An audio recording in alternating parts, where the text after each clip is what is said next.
வணக்கம் every one. என்னுடைய பெயர் ஆரோக்கியதாஸ். நான் நம்ம சென்ட் ஜோசப் பாலிடெக்னிக் காலேஜில் மெக்கானிக்கல் டிபார்ட்மெண்ட்டுடைய துறைத் தலைவராக நான் பணியாற்றிக்கிட்டு இருக்கேன்.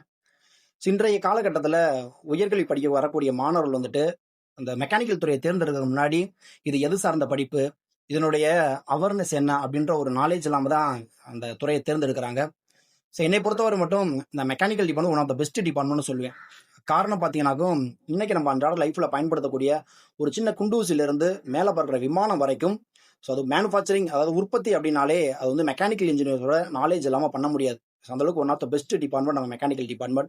நம்ம டே டு டே லைஃப்பில் நம்ம பயன்படுத்தக்கூடிய ஈச் அண்ட் எவ்ரி ப்ராடக்ட், அது ஒரு டூ வீலராக இருக்கலாம், சைக்கிளாக இருக்கலாம், காராக இருக்கலாம், பஸ்ஸாக இருக்கலாம், அதே போல் வீட்டில் பயன்படுத்தக்கூடிய ஹோம் அப்ளையன்சஸ், அதாவது laptop, computer, mobile phone, mixie, grinder, each and every ப்ராடக்டாக இருந்தாலும் அதை உற்பத்தி பண்ணணும் அப்படின்னா ஒரு மெக்கானிக்கல் இன்ஜினியர்ஸோட நாலேஜ், அதாவது டிசைன்ஸ் அண்ட் ப்ராசஸ் எல்லாமே பண்ண முடியாது.